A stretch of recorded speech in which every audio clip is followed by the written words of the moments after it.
जय श्री राम सभी दोस्तों को।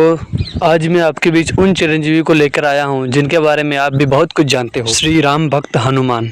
कौन थी माता अंजना? कैसे बने हनुमान चिरंजीवी? अर्जुन का अहंकार कैसे मिटाया? क्यों मिले थे भीम से? आज मैं आपको चिरंजीवी हनुमान के बारे में सारी जानकारी बताने वाला हूं, तो बने रहिए मेरे साथ इस वीडियो में। माता अंजना स्वर्गलोक की एक अप्सरा थी जिनका नाम था कुंजिकस्थला, और उनको एक श्राप के कारण पृथ्वीलोक पर जन्म लेना पड़ा। कुंजिकस्थला ने वानर कुल में जन्म लिया और महाराज केसरी से विवाह किया। विवाह के कई वर्षों पश्चात भी जब अंजना और केसरी को कोई संतान प्राप्त नहीं हुई थी, तब दोनों एक ऋषि के पास पहुंचे।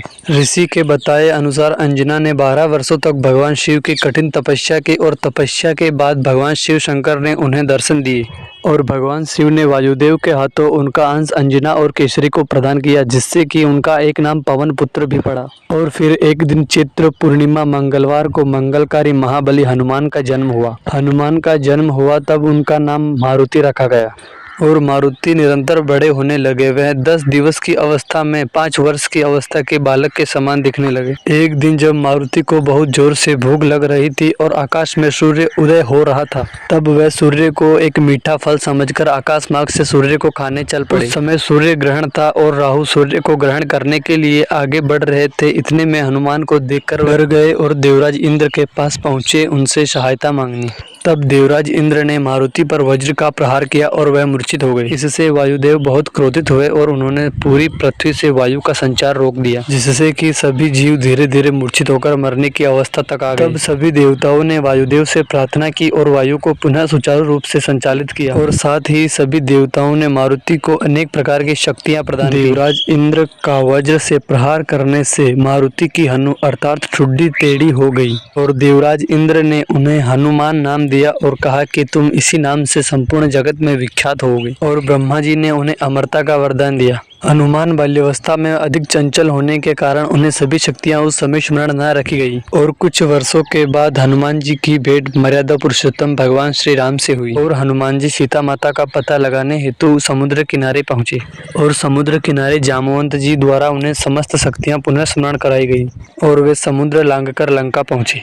लंका पहुंचकर माता सीता से भेंट की और उन्हें भगवान श्री राम के बारे में बताकर उनका दुख दूर किया। तब माता सीता ने उन्हें अजर अमर होने का वरदान दिया। अजर का मतलब जो कभी बूढ़ा न हो, और लंका दहन करके पुनः श्री राम के पास आए और माता सीता का समाचार दिया। रावण के बेटे मेघनाथ द्वारा जब लक्ष्मण को शक्ति लगी और वे मूर्छित हो गए, तब हनुमान जी ने संजीवनी बूटी लाकर लक्ष्मण के प्राणों की रक्षा की। युद्ध के दौरान जब रावण ने नागपाश का प्रयोग किया और श्री राम सहित सभी सेना को नागपाश में बांध लिया, तब हनुमान जी ने गरुड़ देव को बुलाकर सभी के प्राणों की रक्षा की। रावण की मृत्यु के पश्चात राम जी के साथ हनुमान जी भी अयोध्या पहुंचे। कई वर्षों पश्चात जब राम जी को पृथ्वीलोक छोड़कर जाने का समय आया, तब हनुमान जी राम जी से जिद कर बैठे कि वो भी उनके साथ चलेंगे। तब श्री राम ने अपनी अंगूठी निकालकर सरयू नदी में फेंकी और हनुमान जी से उनको लाने के लिए कहा। हनुमान जी नदी में पहुंचे और वहां देखा कि इस प्रकार की अंगूठियों के कई ढेर लगे हुए हैं, और उनमें से वे प्रभु श्री राम की अंगूठी पहचानने में असमर्थ रहे। तब ब्रह्मा जी के पास पहुंचकर उनका कमंडल लेकर आए, क्योंकि ब्रह्मा जी के कमंडल में समस्त संसार भी समाहित हो सकता है। और सारी अंगूठियों को कमंडल में भरकर प्रभु श्री राम के पास पहुंचे और उनसे निवेदन किया कि आप ही अपनी अंगूठी पहचान लीजिए। तब प्रभु श्री राम ने कहा कि ये सारी अंगूठियां मेरी ही हैं।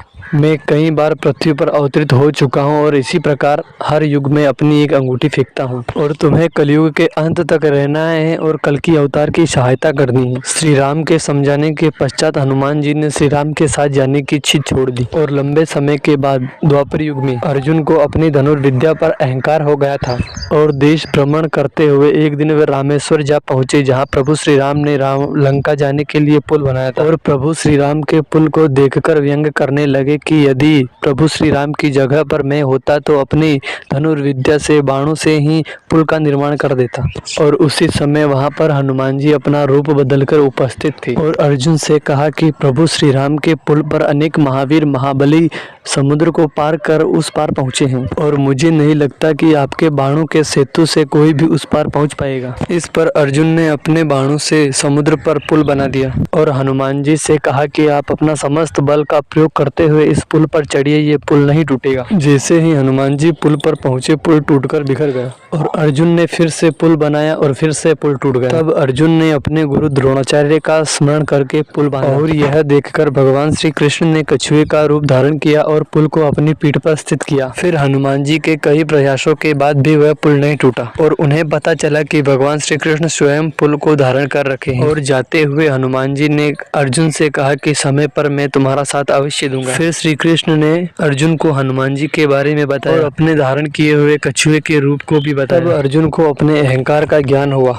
और उन्होंने भगवान से क्षमा मांगी। ऐसे ही एक बार भीम को भी अपने बल और बुद्धि पर अहंकार हो गया था। तब हनुमान जी ने एक वृद्ध वानर का रूप धारण कर भीम के रास्ते में अपनी पूंछ फैलाकर बैठ गए। जब भीम वहां पहुंचा तब हनुमान जी से आग्रह किया कि कृपया आप अपनी पूंछ को यहां से हटा लीजिए और मुझे मार्ग दीजिए। तब हनुमान जी ने वृद्धावस्था का बहाना कर भीम से कहा कि या तो आप ही इस पूंछ को हटा दीजिए या फिर लांग कर चले जाइए। तब भीम ने अहंकार में आकर हनुमान जी से कहा कि शायद तुम मुझे जानते नहीं हो, मेरे समान बलशाली इस दुनिया में आज कोई नहीं है। मैं महाबली शक्तिशाली भीम हूँ। भीम ने कई प्रयास किए परंतु ना तो वे पूंछ को लांग पाया और ना ही वहां से हटा पाया। तब अंत में भीम ने अपनी हार स्वीकार करते हुए हनुमान जी से उनका परिचय पूछा। तब हनुमान जी ने भीम को दर्शन दिए और भीम ने हनुमान जी से क्षमा मांगी। कुछ समय पश्चात महाभारत का युद्ध हुआ और हनुमान जी उस युद्ध में अर्जुन के रथ पर ध्वजा के रूप में विराजमान थे और हनुमान जी आज भी अपने भक्तों का उद्धार करते हैं और मेरे लिए तो इसका प्रत्यक्ष उदाहरण है बागेश्वर धाम। तो दोस्तों, कैसी लगी आज की मेरी ये जानकारी? अगर आप भी हनुमान जी को चिरंजीवी मानते हो तो कमेंट बॉक्स में एक बार जय श्री राम जरूर लिखें। तो चलिए दोस्तों, आज की वीडियो में बस इतना ही। मिलते हैं नेक्स्ट वीडियो के साथ। जय श्री राम।